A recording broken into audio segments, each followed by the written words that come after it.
And here we are again, later, if we want to call it that, to do the final leg of our journey. Still quite a few Final Fantasy entries on there. A couple of big ones still to come in, and a couple of lot smaller ones to come in and no doubt annoy their fans. And what better place to annoy people than Secret of Mana?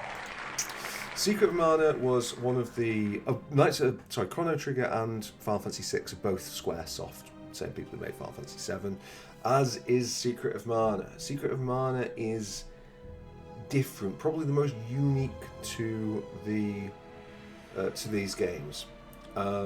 Secret of Mana is sort of, I would say, one part Final Fantasy to two parts Zelda. It's like a real-time thing. It's got levels and attributes. It doesn't really have the puzzling that Zelda has, or it's much reduced. And yeah, you sort of go through. It's more like just focusing on the combat from Zelda, but with some slightly different mechanics. The other thing with Secret of Mana that's like a really significant thing back in the day is that Secret of Mana is 3-player. You can all control one. There's 3 party members, and everybody, if you've got a SNES multi-tap back in the day, everyone can control one. And so these characters, they really don't have anything in the way of personality. They don't even have names. You just got the guy, the girl, and the imp, and that's basically it. The story, such as it is even by Final Fantasy VI Chrono Trigger is quite bereft of depth. A lot of people really like Secret of Mana, but it seems to me that the people who like Secret of Mana are the people who played it, especially back in the day, who played it with friends in that 3-player setup. So in much the same way that I've talked about Dark Alliance being sort of an enjoyable enough romp if there's 2 of you, Secret of Mana is in that realm. It's also got a very weird thing going on. Why can't I see you, Secret of Mana? Where it's a 3-player game. It's like, oh, so you start with 3 party members. No, you unlock party member 2 and 3. I think it's about 4 hours in or something. It's a while before you unlock them. So if you are playing with friends, eventually you will be able to play together, but at first you're going to have to pass the pad around. I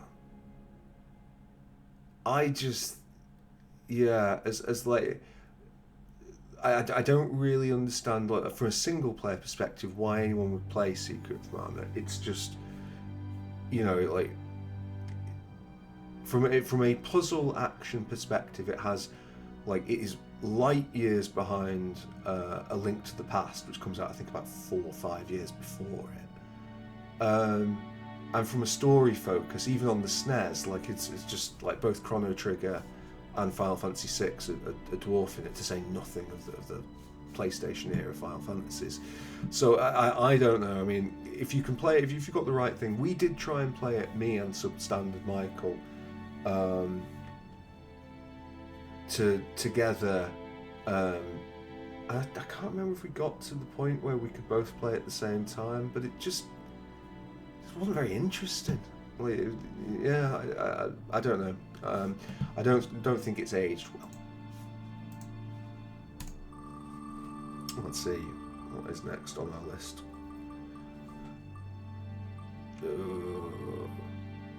Planescape.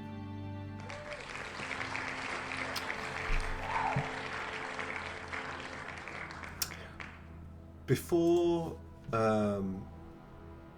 people would talk about Disco Elysium as having the best writing that video games had to offer, they would talk about Planescape Torment. I know if this video ever gets witnessed by some of like my old RPG internet battlegrounds, places things like the Pillars of Eternity forums, the fact that I have put Planescape in the A column, I've known for a while where Planescape's going, I'll be honest with you, and Final Fantasy VII in the S column would be, people would be apoplectic hearing that is, yeah. Planescape Torment's got some fantastic writing. Planescape, basically, what Planescape Torment is, it's an Infinity Engine game, so same as like Baldur's Gate 2, Baldur's Gate 1, the Icewind Dale games, but it's got a slightly different graphical aesthetic to it, a bit more colourful and weird, and a lot of purple involved somehow. And whereas the other D&D games in this that take place in the Forgotten Realms, just your standard Tolkien-esque D&D fantasy land, Planescape Torment takes place entirely or almost entirely in an outer planes world called Sigil, and Sigil is it's a weird place where no one can die, or no one dies permanently, I can't, or something like that. You've got portals everywhere that lead from one end of it to the other. It's kind of like a prison, but it's also, because of the nature of it, it's there's no war between good and evil in Sigil. Like, so angels and demons just sit and are in the pub having pints together, and it's and you play the nameless one, which is like a partially custom created character. It's a really interesting design. It's somebody who wakes up with none of his memories, having died and been and come back to life because he can't die. I'm not sure. I think other people can die, but he can't. And it's all about not just your life as the player is one of many lives that he has led, and it's all about these weird like characters and like how his, whether or not his past is the same as his present, and how people, he's interacting with people, some of whom he's meeting for the first time, some of whom he is very much not meeting for the first. He's meeting them for the first time, but it's not the first time they've met him. And then lots of other characters where you don't know. The party members, I would describe the party members in Planescape Torment as being tighter, in that there's a smaller selection, but like of really high writing quality. I'm probably gonna get his name wrong, but the Gith, Dakon, I think his name was, is really good. Falls from Grace is one of my favourite characters in anything ever. Falls from Grace is fantastic. Well,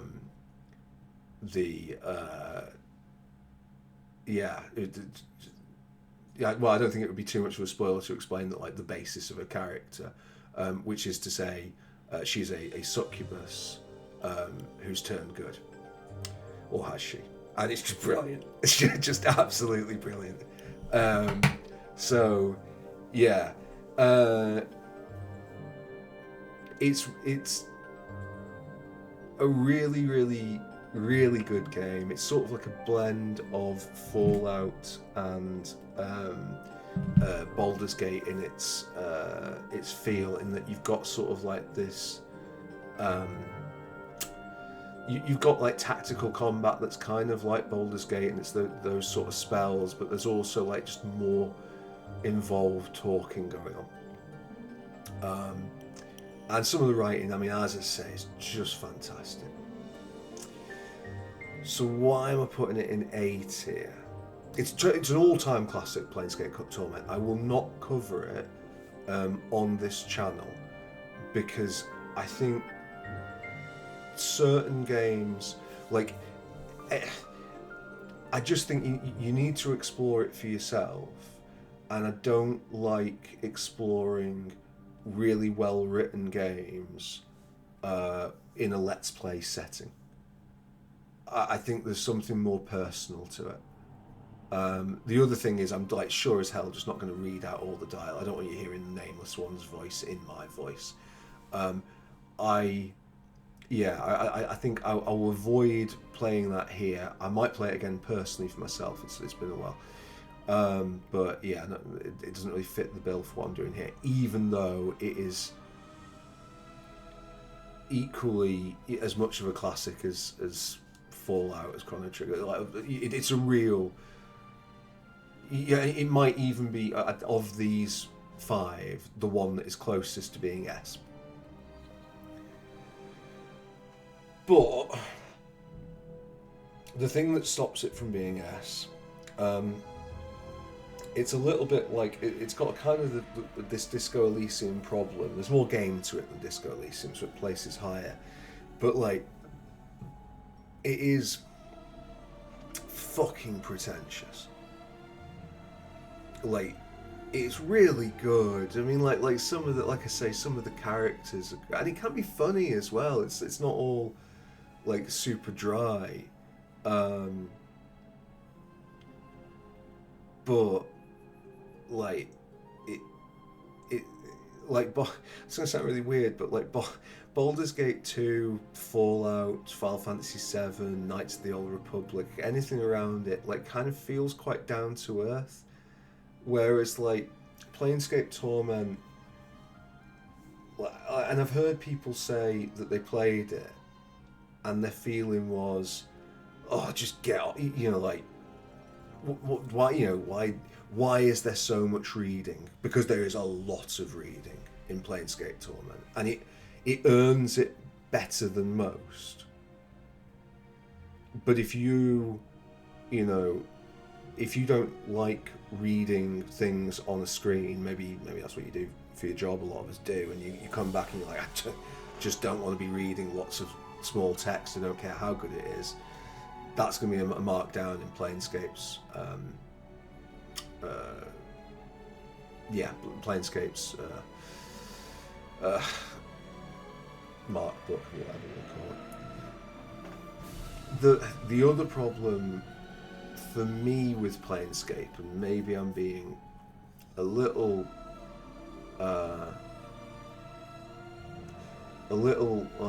sort of unfair with this, sooner or later with Planescape you probably will end up using a guide, and when you do use a guide, it will be quite hard to follow where you went wrong. You will be able to find your way out of the problem, but you might, like, whereas in Fallout 1, yeah, I mean, really bad example, but like, you know, if you search for where do I find the water chip, like, you know, you'll find a section. It's like, oh, the water chip's there. Okay, I'll go get the water chip, and that's that done. When you go, how do I get out of the, you know, dungeon X in Planescape Torment, you'll end up having to read around a lot. And when you read around a lot, you discover that there's quite a few, like his class, as befitting his personality, like he can shift his D&D class around. That's cool, except like it wasn't clear to me when that was advantageous to do. Like the class sort of exists in like a combat role, and you sort of balance your party around what's working. So, and then there's the part that, like, in some places the optimal way to play it is to die, which is confusing.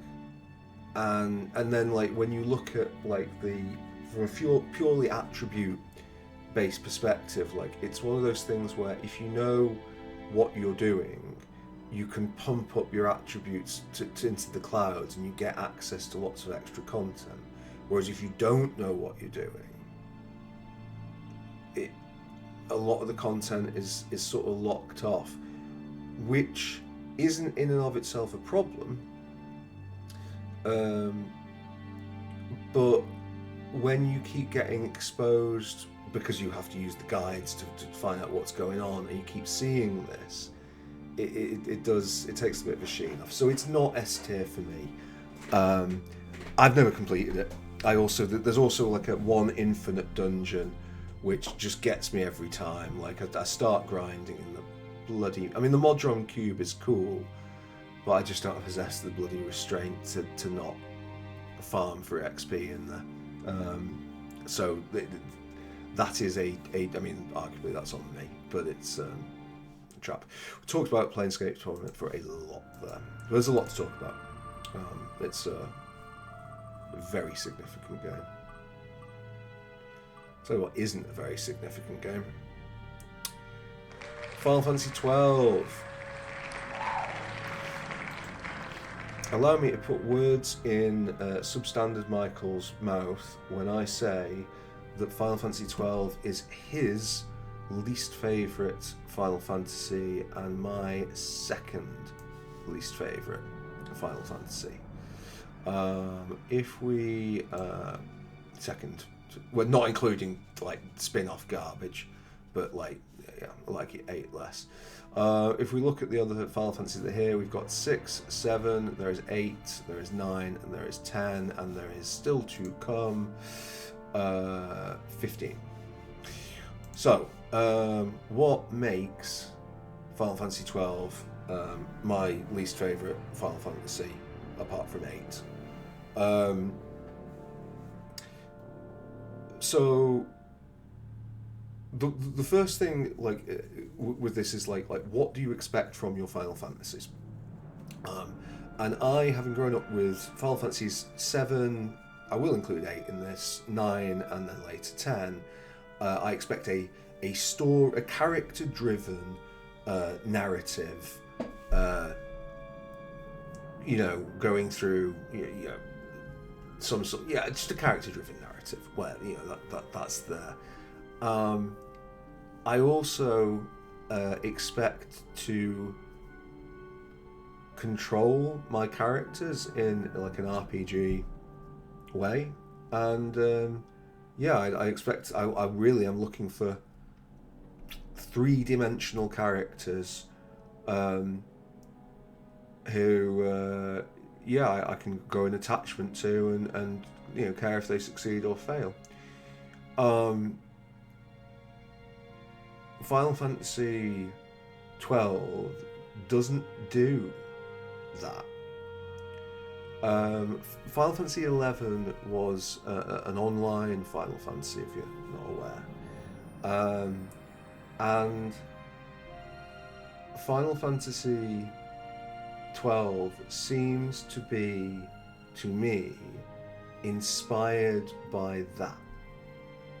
That it takes the idea of what if we brought the online Final Fantasy experience offline, and rather than you playing with other players, we can give you some simplistic, like, gambit. I mean, I think they're called gambits, but like these simplistic coding patterns for how your party members behave, and you can control one of them. And that struck me as a fundamentally shit idea. That you would basically, rather than again, it's just very Square Enix. Rather than the thing that had made your like single player games successful, what if you took something that success depends on there being other people present and removed those other people? I think that is a cursed idea. I don't think it's possible to take that logic and make that work. But that's what Final Fantasy 12 decided to do.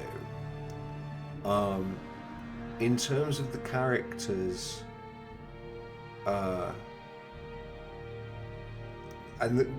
be honest, I'm tempted by the series of the standards of the series up to that point to describe them less as characters and more as kind of anti-characters. Firstly, like it doesn't have a protagonist. Really, it's tempting to say Varn. I'm impressed I can remember. I think that's his name. If I've got it wrong, like you think it's going to be the kid and his sister, but they're not really exploring the world. You're not exploring the world through them any more than the other characters. There's just a bunch of characters who come together, and it's not really focused on the needs of the characters so much as it is there's some sort of political interplay going on between these rather distant feeling nations, and somebody's at war with somebody, and to that end you need to go around like hunting monsters, and it's just like it's not great. There's one particularly weird bit about where one of the characters, I forget her name, but Freya, the rabbit, like anthropomorphic rabbit like woman, just inexplicably solves like some of the writing. It's just like, what's going on with that? There's a bit where it's like, bloody hell, that could be interesting. What happens? And it's just never mentioned again. But beyond all that, like the most significant failing of Final Fantasy 12, I have to tell the story. Substandard Michael would, around the same time where he lived, even though we didn't know each other then, was experiencing almost exactly the same thing. The penultimate dungeon in Final Fantasy 12 is the longest and most tedious dungeon that I think I have ever played. It is this ceaseless, repetitive grind up through this and like, I think my characters were already max level at the point I was there. It was just teeth-pullingly boring. And then we got out, like, I still, at that point, I was like, at some point the story's going to kick in. And then I did that, and it said, right, okay, you're up now to the final dungeon, final boss. And I was like, so that's it? And I grit my teeth and thought, right, well, if that penultimate dungeon was that long and boring, how long is this final dungeon going to be? And we went into it, I went into it. Within 5 minutes I'd hit the final boss, and like 10 minutes later I'd beaten him. And the dungeon before was like hours long. And it was just like, what? Who designed? Well, I tell you, who fucking designed it. Like Square Enix designed it. It's just born of that company's failings. And the tragic thing with with this is like, so 10.2 had been released by this point, although to be fair, I hadn't played it. But I had certainly played Dirge of Cerberus. Yeah, and I played Final Fantasy 12, and I would still go on and say maybe the next one won't be that bad, and it got Final Fantasy 15. I don't know how they're still going. They're just really, really bad. You know, sometimes I feel like I'm on Obsidian's case about some of the later output, and I'm not like not like bloody Square Enix. Christ. Let's talk about something better. Baldur's Gate. It is. You know what? I'm going to do this. I'm going to do this. Can I align any of these other ones up more? We'll do. Yeah. Nope. Okay. Baldur's Gate 1. It's really good fun. It's fast-paced. It is one of the classics of the genre. Unlocked. One of the games at the start of the Silver Age of computer role-playing games. Without it, we have no Baldur's Gate 2. We have no Baldur's Gate 3. We have no Icewind Dale. We have no Icewind Dale 2. We probably don't have Neverwinter Nights. We don't have Dragon Age, apparently. There's just so many things that it leads to. Big characters, fast, interesting combat, a wonderful world to explore. Some really nice little set piece combats and iconic characters in Minsk, particularly. I really like Zan. Zan's good.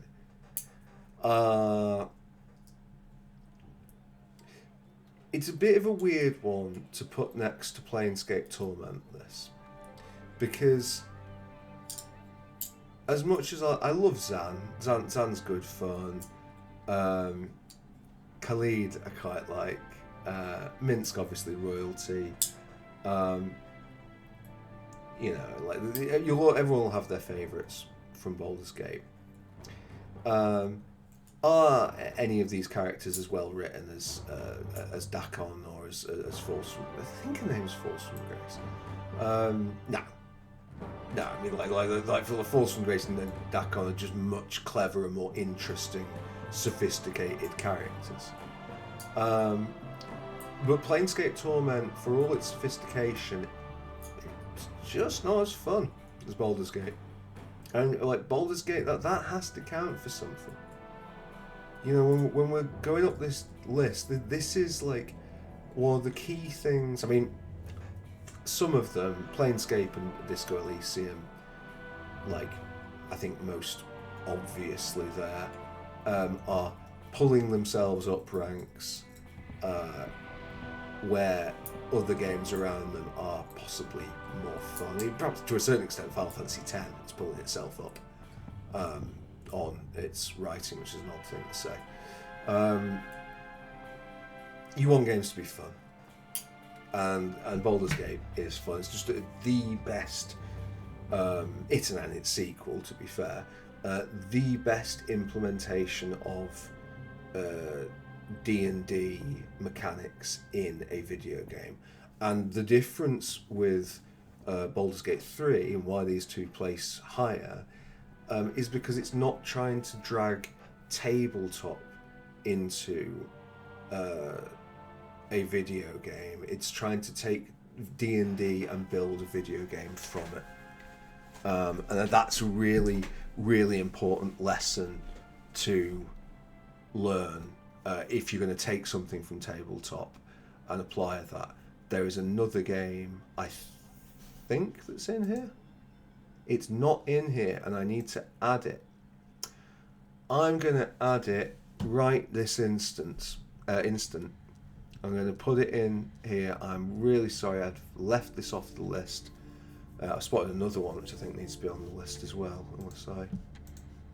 no, the other one is still there. Where have you gone? Guys, they've got such a weird approach to the alphabetical order on this, but I shouldn't complain. Where have you gone? Where is it? There's a Duke Nukem reference if you... Oh, you know, under the age of about 100. There it is. It's another Tim Kaine one. Vampire the Masquerade Bloodlines.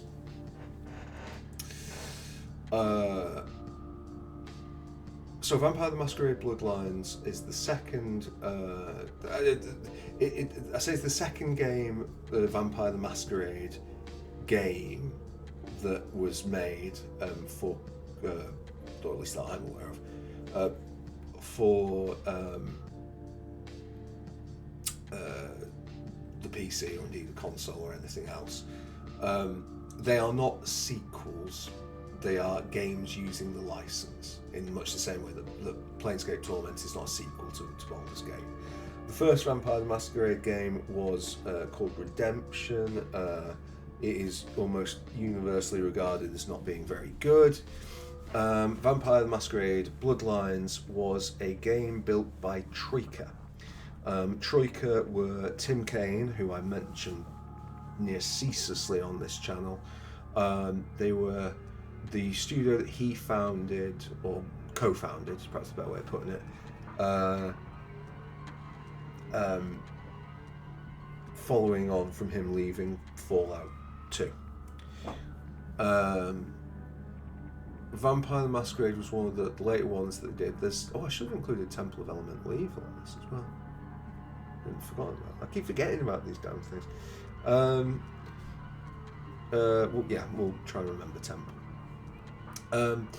Vampire the Masquerade is taken from these role-playing books, these World of Darkness, I think is the overarching thing. So you've got things like werewolf and mage exist in the same world, but Vampire the Masquerade focuses on that. I've never played the tabletop of Vampire the Masquerade, but I've got many of the source books downstairs, so you inherit these source books, and you inherit all these mechanics from the source books, and it's all layered out, and you know it's just there to go. And when I got Vampire the Masquerade Bloodlines, because I'd already read many of the source books by that point, I made the assumption that it would have good mechanics because it would take them from the source books, but I didn't think that it would get the feel right. And the feel of those books is kind of hard to get. And imagine my surprise when I got to character creation and their mechanics and systems were inspired by the systems in the books, but were actually kind of different. In some ways quite stripped back, I thought at the time. I was a little bit disappointed at character creation. But I pursued with it and made my Toreador, because of course it was a Toreador. The feel, though, once I started playing, Vampire the Masquerade Bloodlines has got like some of the best feel of any RPG, and I know I say it again and again, but feel matters. It really got the sort of gloomy, grimy, seedy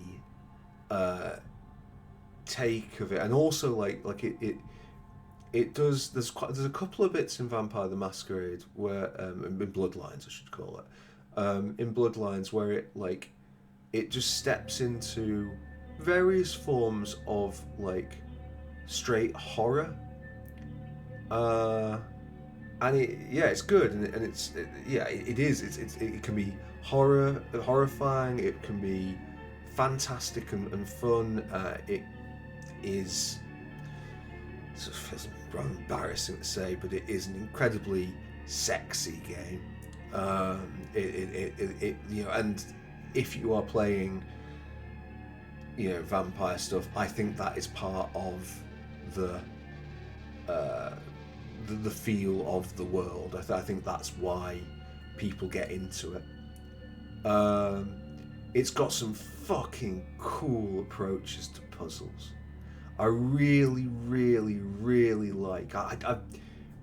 When it comes to systems, I don't know whether he designed it or who did actually with this, but who, like, if it was done by Tim Kaine, then Tim Kaine, like, even by his standards, should take a bow, because the way that it implements a lot of things in the game is like, it sounds really basic, but it just does it so well.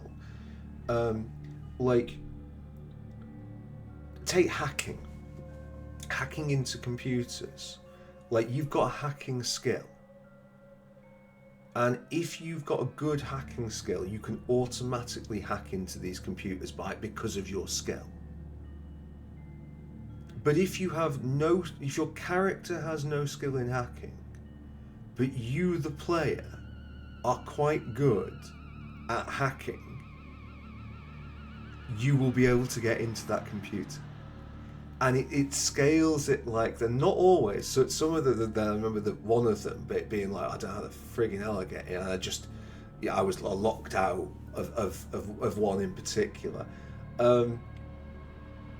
If you're somebody from a coding background, I mean, I guess the point of the hacking, without giving too much away, is like, don't think of it in terms of like programs or brute forcing. I think of it in terms of cybersecurity, and think of it in terms of oh god, what's the expression I'm looking for? Like social engineering and stuff. It's just very, very, very good. And it does that with loads of its systems. Why is it not top tier? The sewers bit. It's got so many of these games have got like, it's the bane of the RPG game, isn't it? You've got this really good like game. You're doing all these fantastic things. It's like, oh great, okay, well this is gonna be the best game ever. Suppose we better put a sewers level in, and yeah, Vampire the Bloodlines' sewers level is pretty dire. The other thing with it, and it's just not conveyed very well, and I think that Vampire, if I could have done one thing with Vampire, I would have done the map as like an equally split 4-part pie chart, so that when you leave Santa Monica and you've got downtown, that's like your second quarter of the pie. Because I think there's 4 areas, and maybe I'll get in a bit thing there. Because it does, like, the one thing that was slightly disappointing with Vampire, at least to young me, I thought there would have been other cities. And like towards the end you realise, like, oh whoa, so it's just this. And it's not just this because the game is small, although it is like fairly compact. It's just this because the world feels expansive. The world feels like it could just go on forever. So maybe having, I think giving the player some indication of how big the world was might have eased the pain with that. Um, not everyone likes the last boss / bosses, because it's got quite an open-ended ending. I think it's about 9 different endings or something. So and like different final bosses as well. So that's cool. But some people did feel that like you have all these different wonderful mechanics, and then it kind of boils down to a shooter at the end. It's like, I didn't mind it. I thought that was an appropriate end enough. So, yeah. Let me see if Temple of Elemental Evil's on here. I'm not going to like go and search an icon if it's not. But if it is kicking about in full sight, Tyranny, Trails, Terranigma, there's one. It doesn't look like it is, and I don't honestly care that much to put in. Temple was the weakest of the Troika games. It was I get the impression that possibly the idea with Temple of Elemental Evil was like, firstly, can we fire out a game quickly, using a D&D license to show that we can fire out a game quickly. I think that was the main thing with it. And then secondarily, maybe they had hoped to like build an engine and then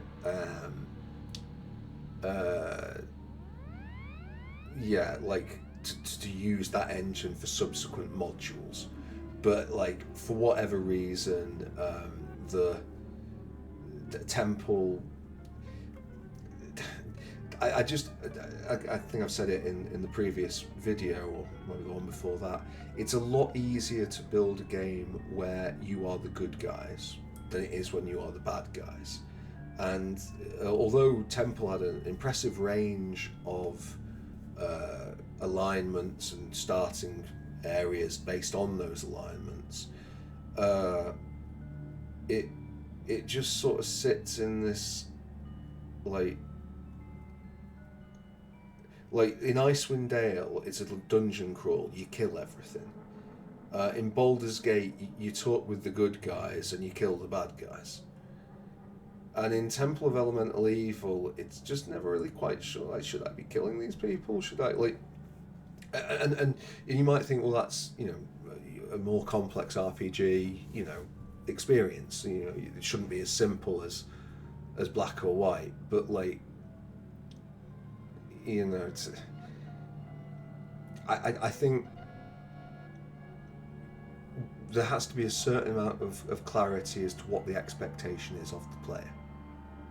And I just think that as a campaign, like, I'm not saying that like the tabletop campaign can't be fantastic, but I think when you transport that to a game setting, I don't know that it necessarily works as well. Temple, yeah. If I was putting it somewhere here, I think it would have to go in E.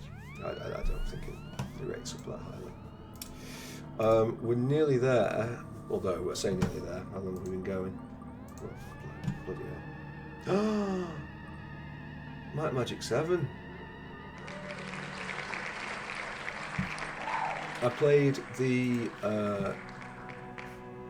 tutorial on here and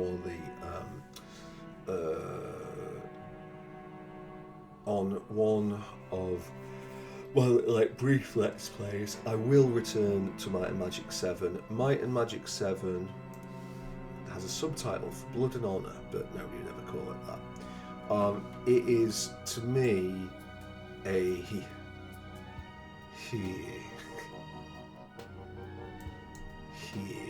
I love it. I love it so it's really good, apart from when it's not. And when it's not, it's absolutely spellbindingly awful.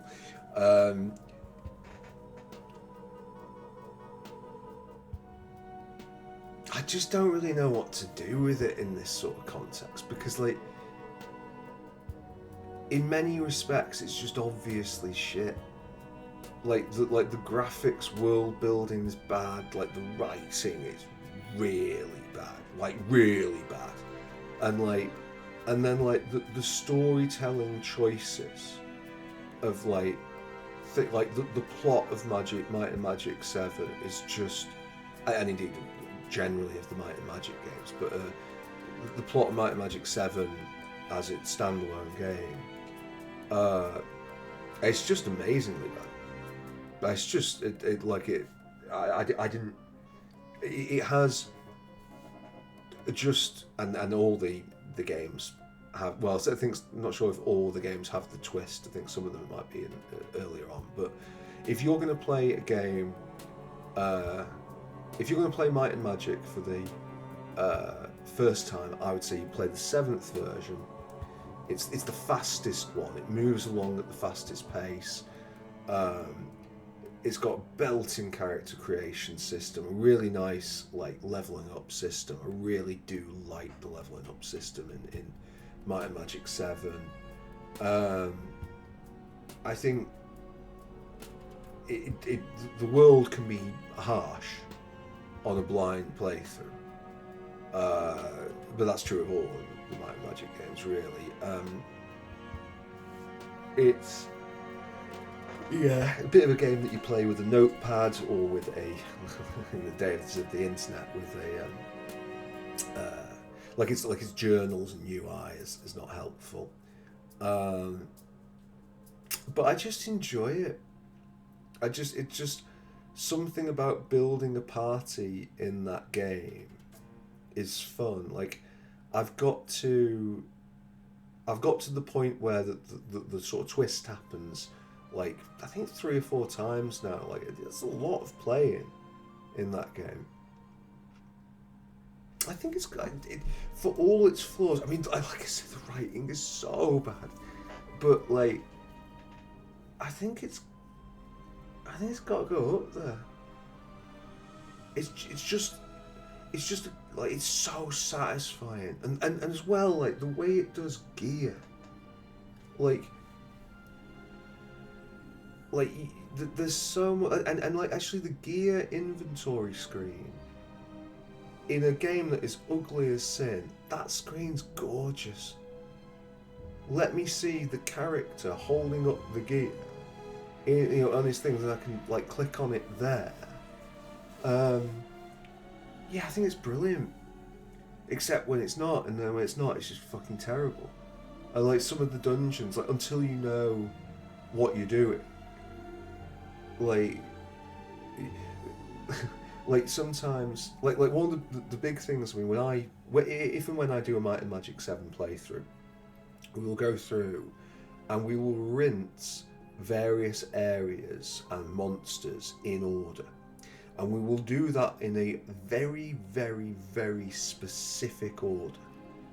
And because we do it in that specific order, we will slowly level up accordingly. And we will not be getting our asses handed to us. But if you play Might and Magic 7 on your own, and you don't use a guide, you're going to get absolutely flattened. Because like you can just walk into areas and just be like, oh, it seems okay to me, and then like just get totally pagged by whatever's there because you had no idea of just how hard it was going to be. Which doesn't make it sound much fun, and in many ways it wasn't, but in so many other ways it is. I'm going to leave that in C. I can't in good conscience put it in B, but I really do. A lot of time for that game. A lot of time for it.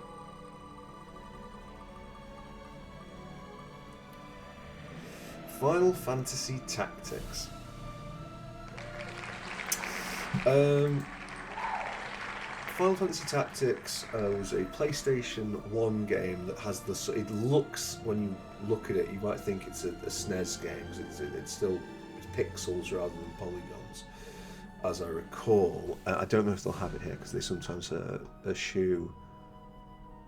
I don't know which one this is. I think that says Advance, which I have actually played. Do you know what? We'll put them both there.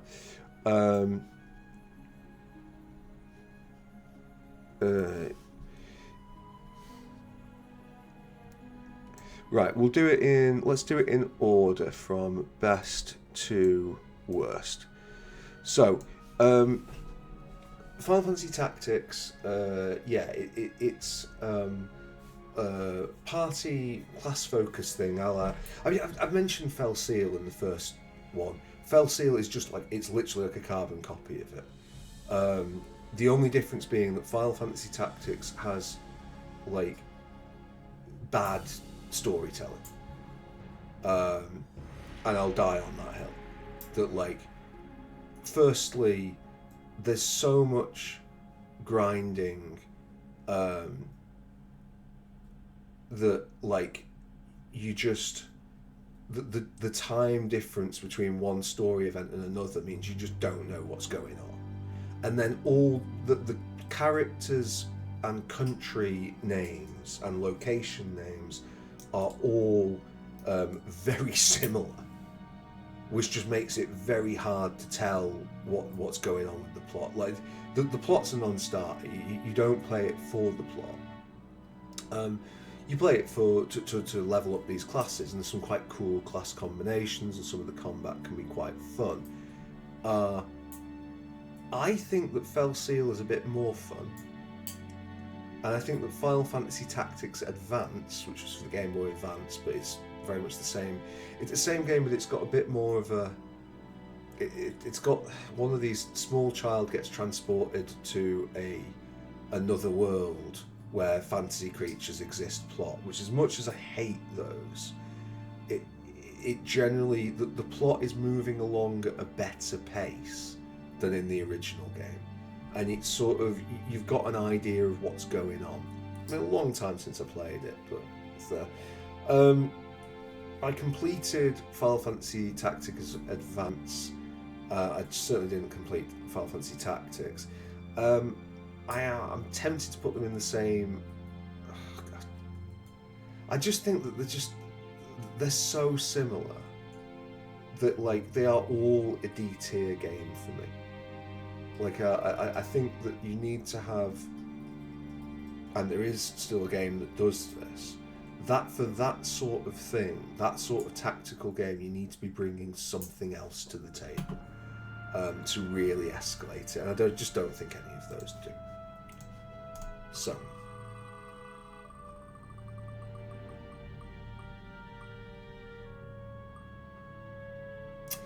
Pillars of Eternity. I obviously started playing this recently in that Let's Play, and it was. I think perhaps the situation was not entirely helped in that game by it's juggling these two, I think, by the fact that I was having the mouse cursor issues, which meant I couldn't scroll properly. That really wasn't adding to the pleasure, and also I think I just wasn't feeling it that evening. But it's another one of these games that's just like it is flawed. It's not. It lacks anything like the punch or the fun of some of these ones in the games that inspired it. I think as well that like it's got like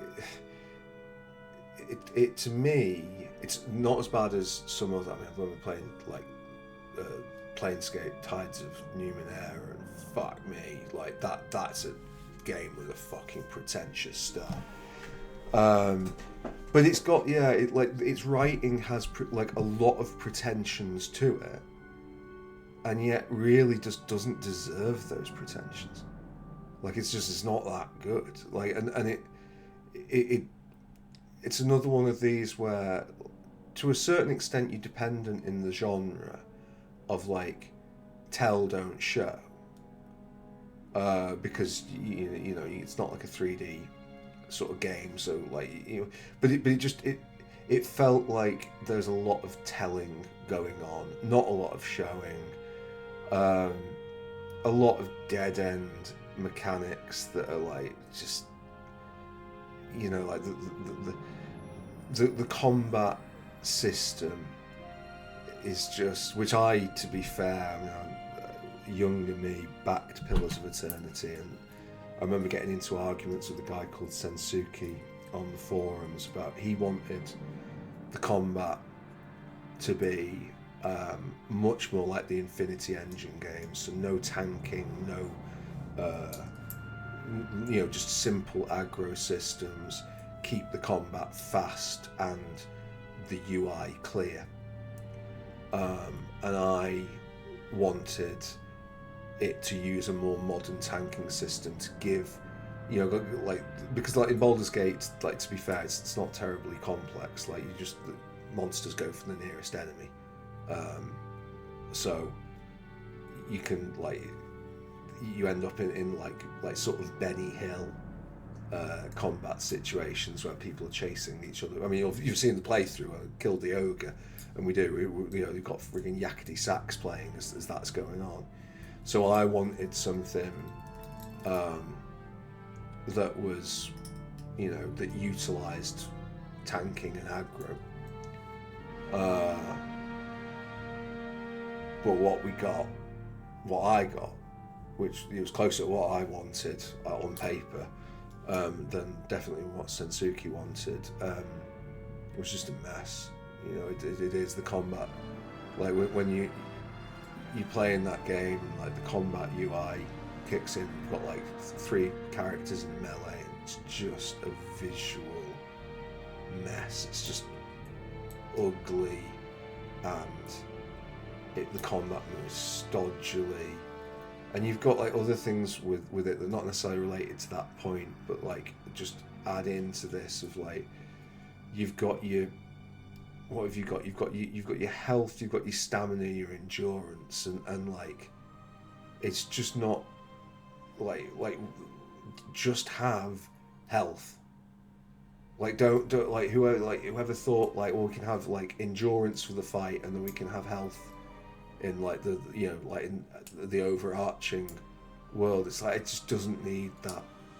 Or if you are going to do that, you need to do that in a much different way in the UI. There's just lots of problems with the mechanics of Pillars of Eternity that are born, and also they've got that rock paper scissors thing going on, and the armor with its trade-offs.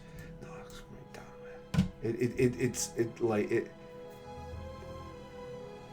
it really, yeah, it has problems, that game. We might play it again. Maybe I'll play it, and I'll want to bring it further up. Oh, hello. I Am Setsuna was a like 2010, something like that.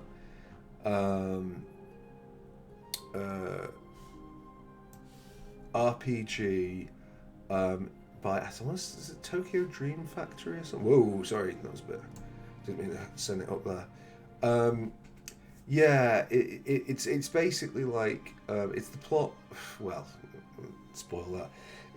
It's inspired by several Final Fantasy games: Final Fantasy VII, Final Fantasy X, and Final Fantasy, well, really Chrono Trigger. Final Fantasy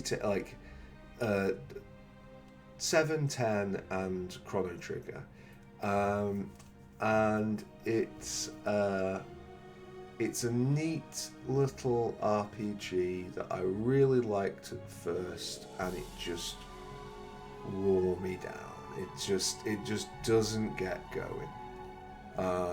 It's like it's sort of, it's missing, like everything takes place in this like snowy biome, and eventually it just becomes impossible to tell anywhere apart. The combat just sort of turns a bit grindy, as like you have to sort of grind to get up levels, and it like, I guess you always have to do that, but the point is that you can get, there was one boss in particular that I just got to, and like he could just one shot me, and like You know, I mean, if you're an expert at the game, you played it a lot, and maybe there's ways around it. But it's like, you know, like first playthrough, that having to go away because I'm being one shot was just seemed a bit much. And then the soundtrack's a bit ropey as well. Like it's just some dude with the piano, which is like really fine on some of like the sentimental pieces. But then like when he's playing battle music and it's just like some dude on a piano, it's like yeah, it's not really going to cut it, mate. You need a bit more than that. So it's just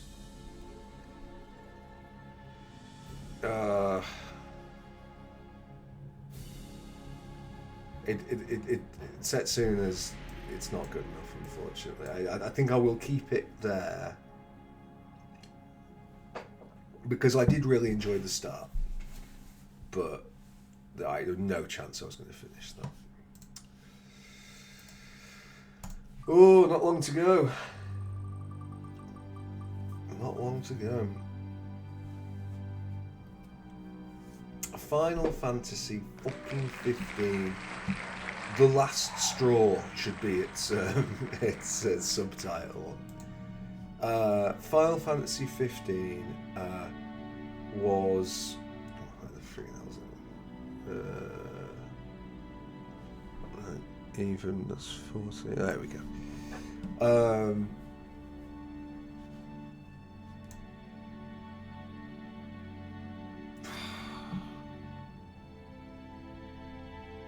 I knew this would happen. I've become like unhappy around this again.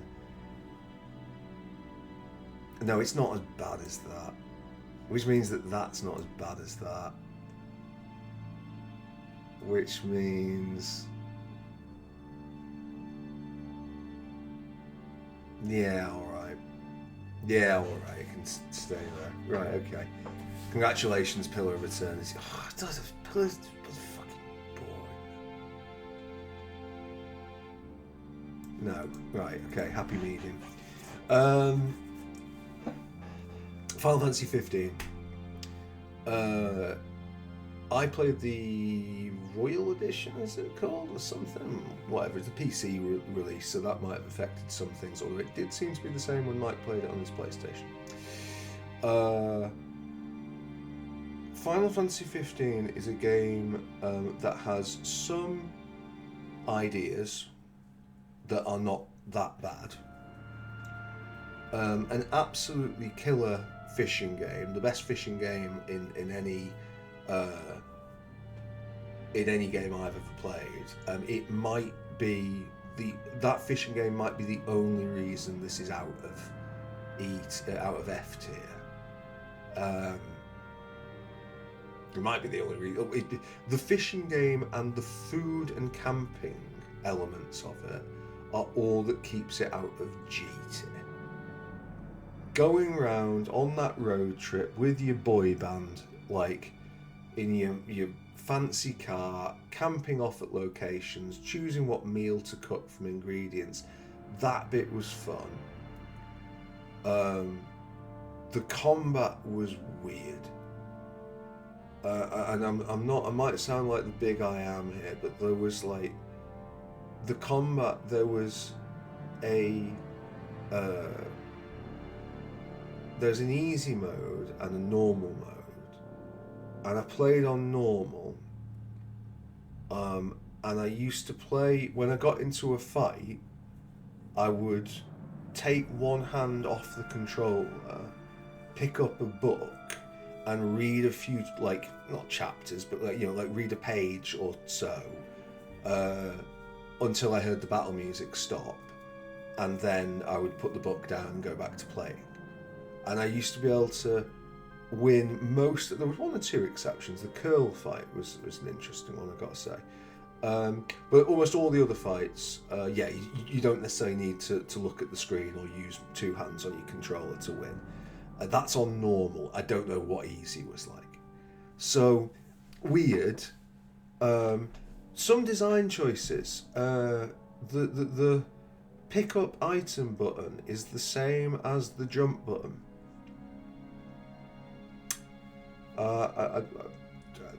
What's that about?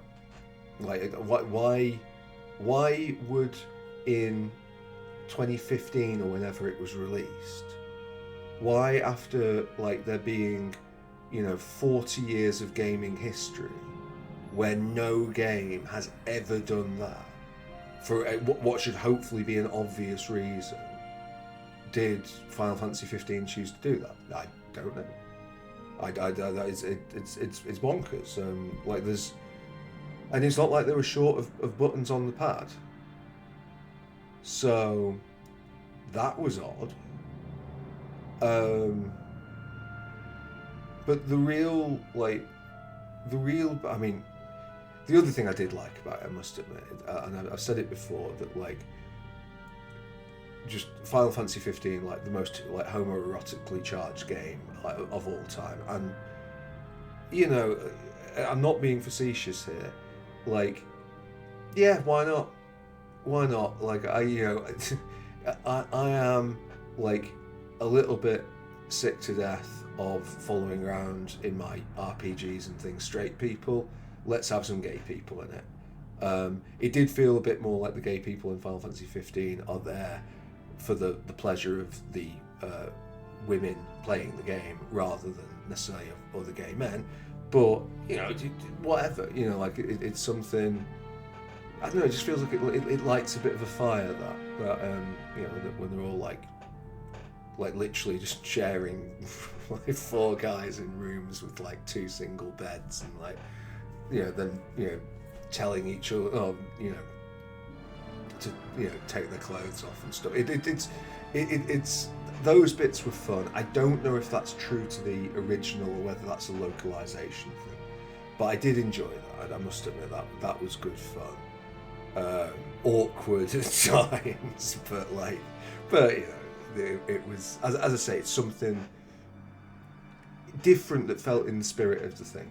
What I didn't fucking enjoy was being in stealth sections that would, like, I'd be being stealthy and then it would take my control away from me to walk me into the light so that they could point out that I needed to stay out of the light. That was not okay. And having like the whole thing with like the nights getting longer, which means there's more monsters like appear the further you get through the game. Good idea in principle. Wouldn't it be nice to have done some play testing to discover that is actually annoying as fuck? It just makes getting around a pain in the late game at exactly the point where you're more likely to want to do the final bits of exploration. So that was that. Yeah, it was just a bit shit, really. I mean, I didn't, and there was also that boss, there's a boss in the game that you get to like towards the end of the game, and like bad as the game's mechanics are, like, when you've got mechanics in a game and you've got a boss, I expect to fight that boss using those mechanics. But this one just wanted to be more epic, so it just was asking me to just keep pressing the attack button. And it wouldn't, and it didn't make any difference whether I did this or not. It was just a completely on rails thing. It's just a weird decision. Like, just obviously not exciting. Square Enix are bad. Like, they are just bad at game design. We're nearly at the end, so we're gonna try and get through, although there's some big talking points yet. Final Fantasy IX. Yeah, you're applauding, but we haven't seen where I'm going to put it yet.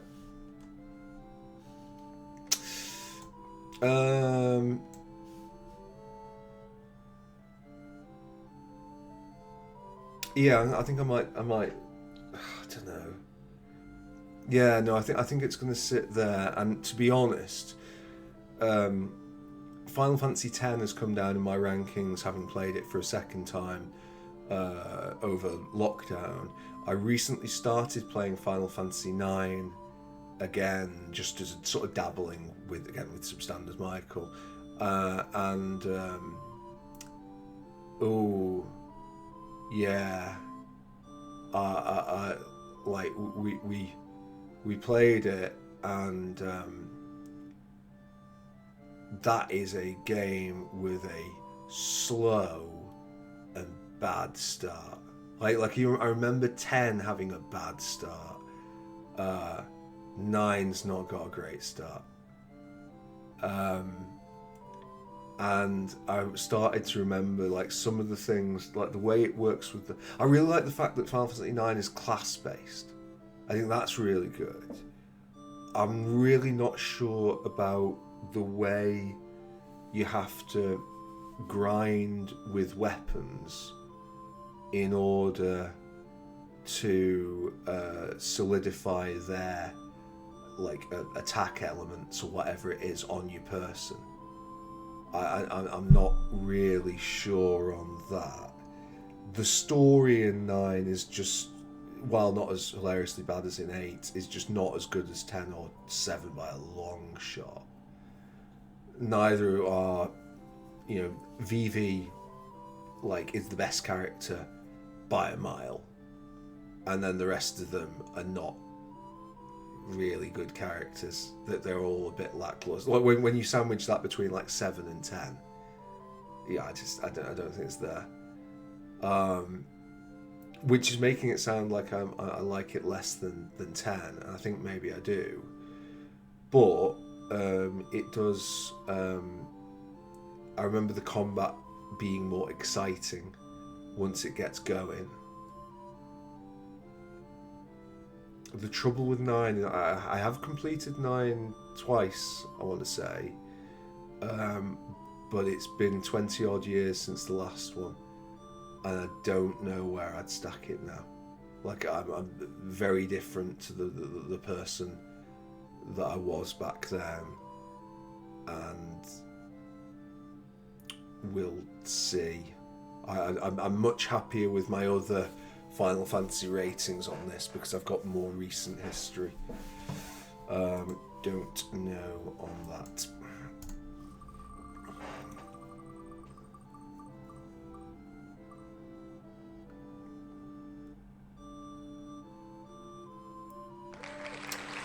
Fire Emblem Three Houses for the Nintendo Switch. Firstly, can I find it? I'm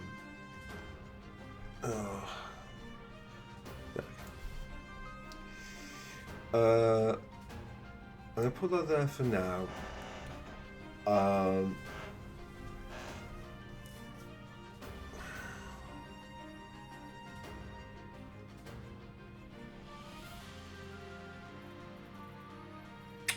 So there's a lot going on with Fire Emblem Three Houses.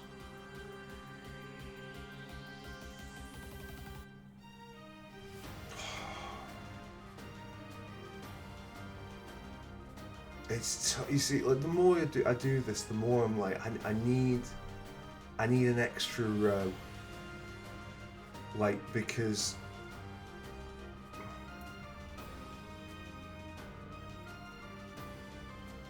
that B.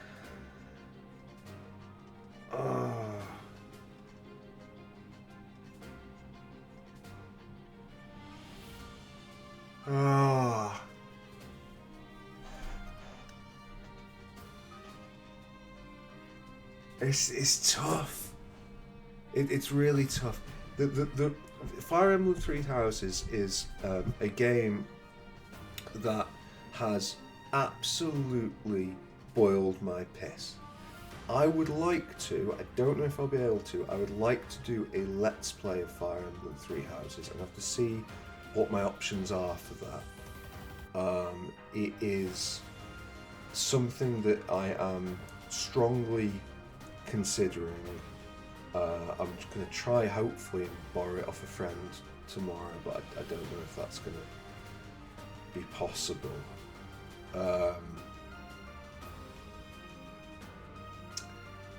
the thing, like the first time I played Fire Emblem Three Houses, I had a really miserable. Like, it's just a weird experience because like it, oh, the writing of Fire Emblem Three Houses is like in the same breath terrible and brilliant. Like, it is terrible because you are filled with like it's populated by like just nonsense narratives with ridiculous and arbitrary characters who with unclear motivations and unreasonable reactions. And this is going on next to people behaving completely normally and chatting with each other about normal problems that people have and approaching them in normal ways. But the thing is with Fire Emblem Three Houses, it's like it sometimes the writing in it made me angry at how bad it was. But it was I think probably more than most games here. Like, it always made me feel something. It was a game that like that. It's a game. I mean, if I do like do a let's play, we have to play it on maddening difficulty like settings because like playing it on classic or whatever it is, like the middle difficulty is just no. There's very little game left there. You're basically just playing story mode on anything other than maddening.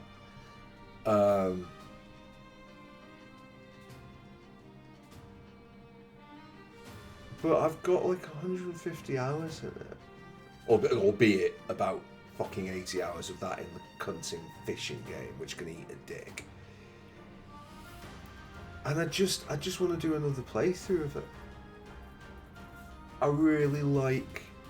this is why I was playing Fire Emblem Path of Radiance. It was like, I just wanted to play this.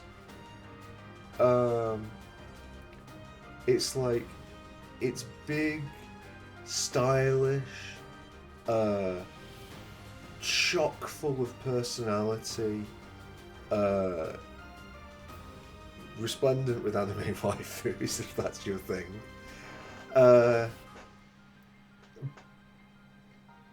It's got depth to its combat again, if you play on maddening, and it's got like it's got a really like, and it's a very Japanese thing to do this, I think, especially in the modern age, where like, games are designed by frigging corporate committee. Like the fact that you are going to have to play the game multiple times to explore all the content. Like, there's no... Fire Emblem Three Houses does not deal in the ending Tron 3000. You don't get to play to the end and then pick your ending. Like, you are going to make choices right from the off that can massively affect you. And I think that the piss... I got a little bit unlucky in that I made a choice that was fairly random, and to be fair, like, it... I don't think the game should have telegraphed it to me. I like the fact that Fire Emblem doesn't telegraph what's going to happen. I think that's to its credit. But I ended up getting locked into a very difficult to empathise with route. And it changes quite a bit. I'm going to put Fire Emblem Three Houses in the A tier. That means, just to be clear with this, that I think Fire Emblem Three Houses is better than Disco Elysium, Baldur's Gate 3, and then Final Fantasy X. I think it is better than Final Fantasy X. There are some bits to Final Fantasy X that are fantastic. But there's a lot of... I know. Like, Final Fantasy X's got some fantastic art direction in the way, like, the things move. I love Spear. Spear is, like, great. I don't mind it being higher than Disco Elysium, because even though Disco Elysium's got, like I say, the best writing in any video game is in Disco Elysium, but it also is not always fun. It's not always a good game, and that, you know, so that doesn't have to be. It just, and I think Baldur's Gate 3 again, for all it gets right and all the spectacular scope, I just want to play Fire Emblem.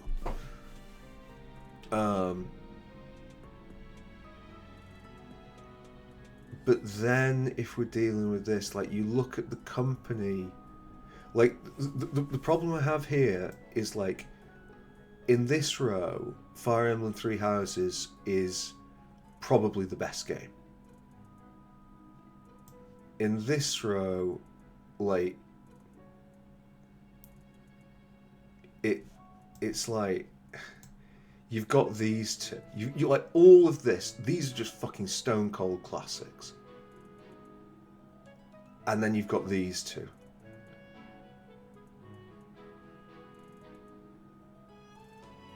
Like, I would almost put like A.5 would be these and Final Fantasy X.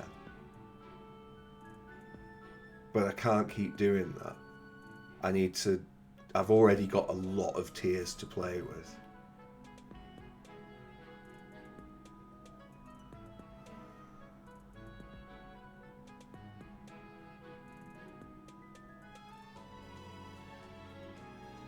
I think I'm going to leave it in. That's really bothering me, that one. That is a tough call. Fire Emblem Three Houses in the same, like, realm of as Baldur's Gate and Fallout 1. But I just want to keep playing it. I think it offers a lot. What was this? Divinity Original Sin. Here is a game that I will struggle to muscle much of a fuck about. Can I even find it? Oh, Divinity 2, Divinity 1, I think. Looks that way. Oh, well, normally this means if E is getting overcrowded, then something should be being bumped up to D. So, what is the contender for being bumped up to D here?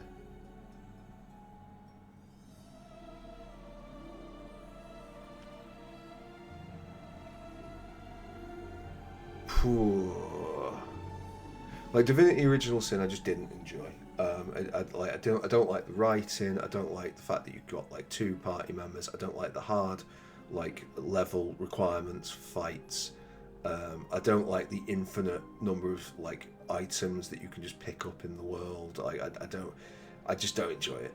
I just find it a slog, and I've tried several times to try and get through. I've got about, like, I think about 30-40 hours in it. On various separate playthroughs to try and get into it, and I just don't. Which of you is good enough to move up a tier? None of you. So, which of you is bad enough to move down a tier?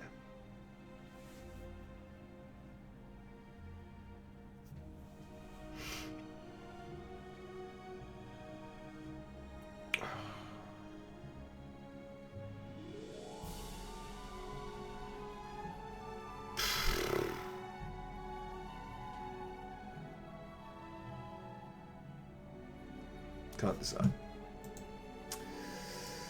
Can't decide.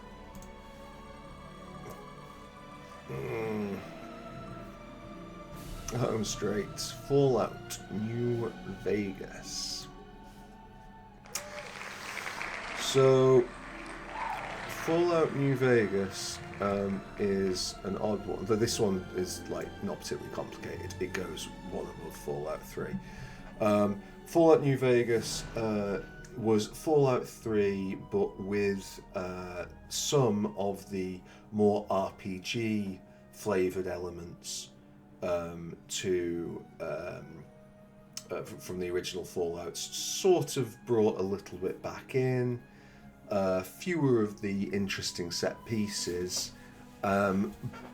more world building of a sort, more in depth. Like the story writing in Fallout New Vegas was deeper and quote unquote better. I do think that Fallout New Vegas is, as I remember it, a fucking dreary game.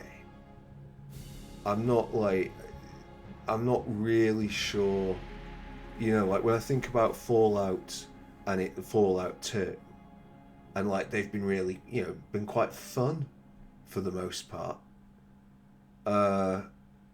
And like Fallout New Vegas, I don't remember being fun. I just remember it being a misery fest. Like grueling, horrid wasteland. It's like all these vaults where like horrible shit's happening. But it was, it was a better written game than Fallout 3, and I of the two games, I enjoyed New Vegas more. It felt more fleshed out, and it had more to do mechanically with the original, and more sort of respect for the original's writing. Like I say, Fallout 3, Bethesda. You don't go to Bethesda for decent writing. Yeah.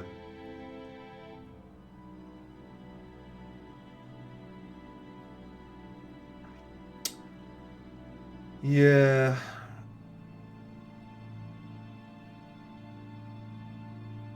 There's some mediocrity in C and D. Looking at it, like now that S, A, and B have started to like lift up, and I'm looking at C and D.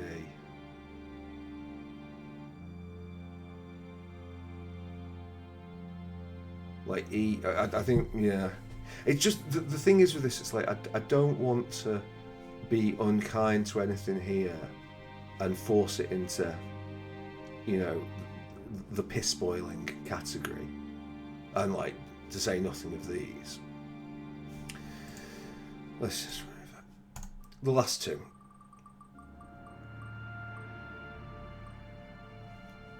Knights of the Old Republic 2. So KOTOR 2, which is going to take me a moment to find. Where is it now?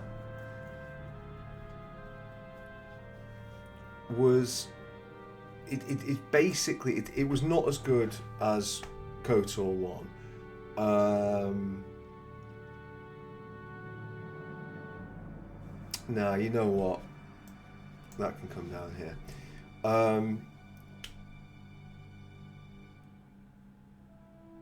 KOTOR 1 felt like Star Wars. That's what I say about, there being 3 good Star Wars movies: A New Hope, Empire Strikes Back, and Knights of the Old Republic. Knights of the Old Republic 2 felt like the sort of idea that a fairly precocious but not terribly precocious 13-year-old has on a forum, where they want to do like Star Wars, but what if it was like more complicated, and what happens if this and this in Star Wars, and it's like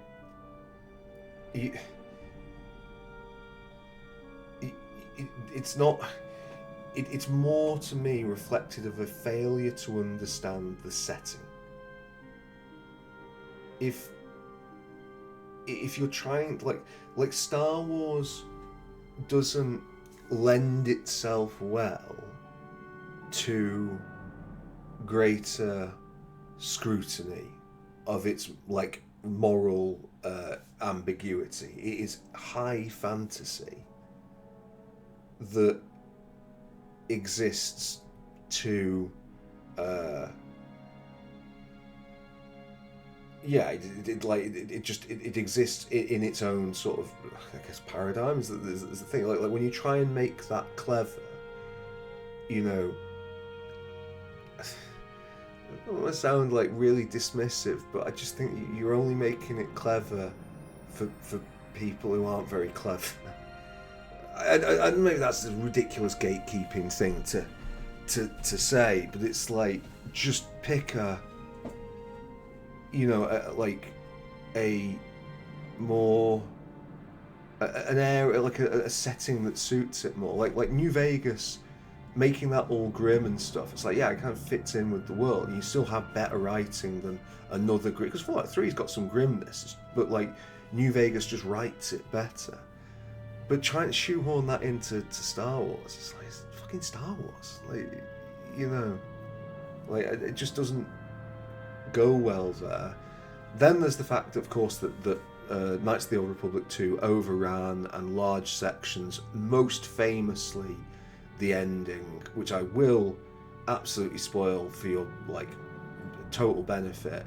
The ending, they didn't have time or money to put an ending in, so you're fighting the final boss, and then eventually halfway through it stops, and you can just ask them some questions about what happens at the end, and it's like, just like, whoa, like yeah, not good. And then there's like the fact that like the skills balance is greatly shifted in the second game. In the first game, you kind of have to weigh up, like, do I want somebody who is like really good at like opening locks and, I don't know, fixing stuff or whatever, but won't be as good in combat, or do I want somebody who's better in combat but won't be able to do all that? And in Star Wars, like Knights of the Old Republic 2 is just like, well, just everyone can do everything, so which just undermines the class system. And then finally, like the characters in your party, I just didn't think were as good. I also thought like that like, don't get me wrong, I'm like not averse to video games like objectifying their, you know, the female, male, or any other gendered people within. There's a lot of games on this list that do this, but it had something about the handmaiden and Visas, I think her name was, in Knights of the Old Republic. It just didn't feel the same as you know, Bastia, or like, you know, I don't know, Garnet, or what have you. It felt like they were there to be objectified rather than existing within their own sort of, you know, space in the plot. It's been a long time since I played it, but I guess I'd go with that. And then the other one, which will be most likely the next playthrough that you see, is Fallout 2, which is going top tier. Everything that's great about Fallout 1 dialed up. A lot of the balance things moved in. It does depend on the patch that you get, and I am sorry to say that the upcoming Fallout 2 playthrough, or may have started by this point, is not necessarily the patch of champions, so sorry about that. Yeah. So let's reflect. Am I happy with G tier? Yeah. Am I happy with F tier?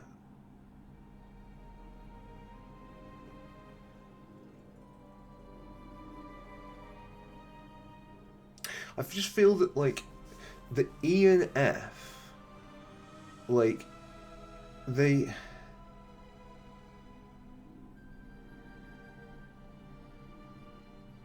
like sort of two sides of the same coin. That there's games on there that are just incredibly unambitious, like Dark Alliance is there. Dragon Quest 7, like, you know, again, like just mediocre, like, you've got mediocre snooze fest, you've got like incredibly oversimplified things with like that just basically play themselves. You've got stuff that drops off. Like, to me, there's daylight between D and E, and then E and F is just kind of there. Although,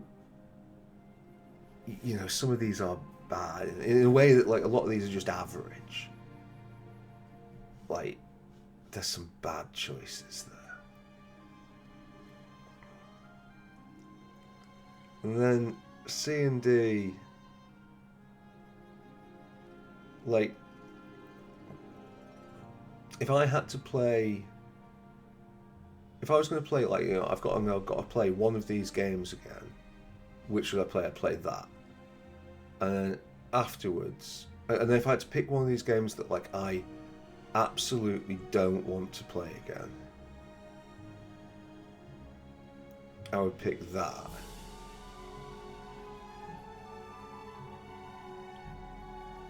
I don't think Morrowind can be as high as it is. I know I played it a lot, but I just don't. And then Darkest Dungeon, but no, Morrowind can come down though.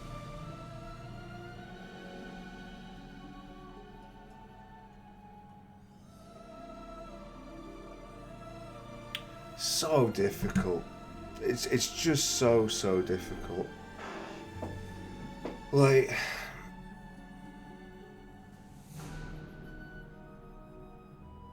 and like, so two of the games on here that I wish I could play again, because I suspect that I might place them totally differently.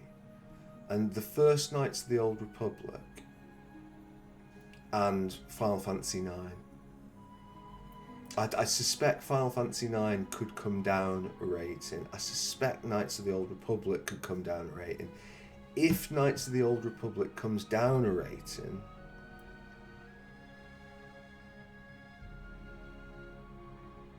I don't know, it's just so, like, I mean, I guess, like, maybe the lesson in all this is having competitive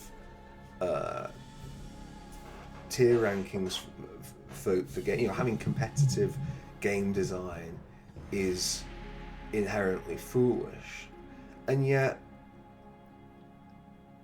I also feel strongly that, like, if you don't know why these things are good, and you don't know why these things are bad, you're not going to make good games. It's important to know and to understand, or at least attempt to understand that.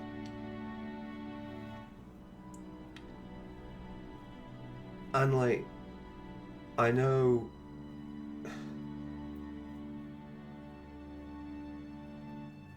like, you could be totally reductionist on this, and you could say, well, you know, lots of people like Final Fantasies 8 and 12, and enough people like Dirge, and you know, 10 too, to be like, well,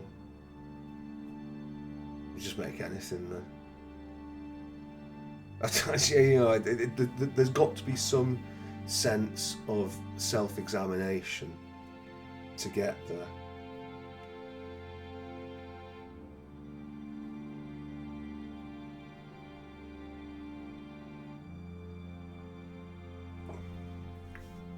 I'll move that down. Well, that at least makes my brain feel happier. Yes. The fact that it's all, like, on single rows, that helps me.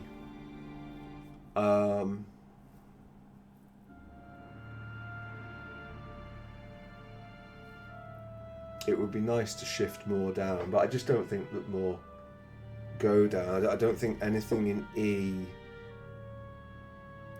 really annoys me enough to go down to the next level. But it's also, I mean, the other interesting thing, just like to close this off, I mean, like, please, by the way, do comment on any and all of these and tell me just how appalling you think I am.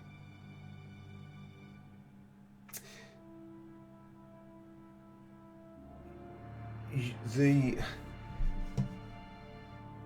hierarchy in the table does not reflect, and it's not always the best measure of it, I think, but it is definitely a measure of it.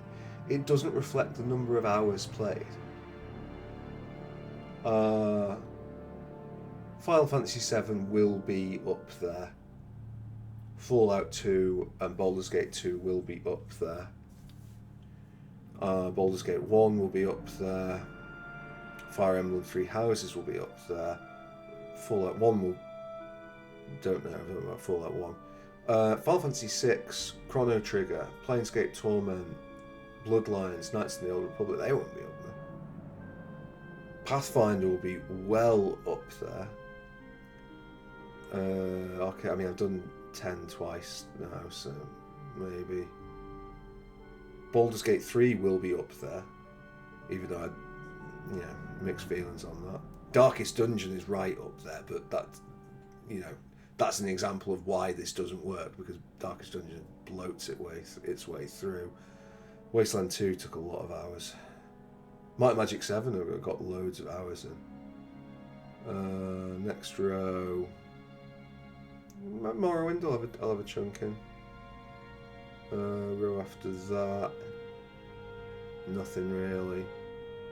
And then right down there, in F, I think my Steam page says I've got 137 hours in Final Fantasy 15, so I must be doing something right. Although I do have a nasty habit of leaving that game running, like when I go to bed. So maybe that's pulling it up somewhere. Just interesting. Like I say, if you've got thoughts, say them. I don't know what I'm going to do with this. In an ideal world, I would have cut this and interspersed it with video and things, made it a really nice, fancy thing, but I probably won't be asked to do that. Thank you very much for watching. Hopefully this told you a little bit more about me, what I think, and maybe got some talking points for you and your friends as well, or maybe even inspired you to take a look at some of these games, which I mostly think are apparently an absolute dog shit to the genre I profess to enjoy. Thanks for watching. I'll see you again next time.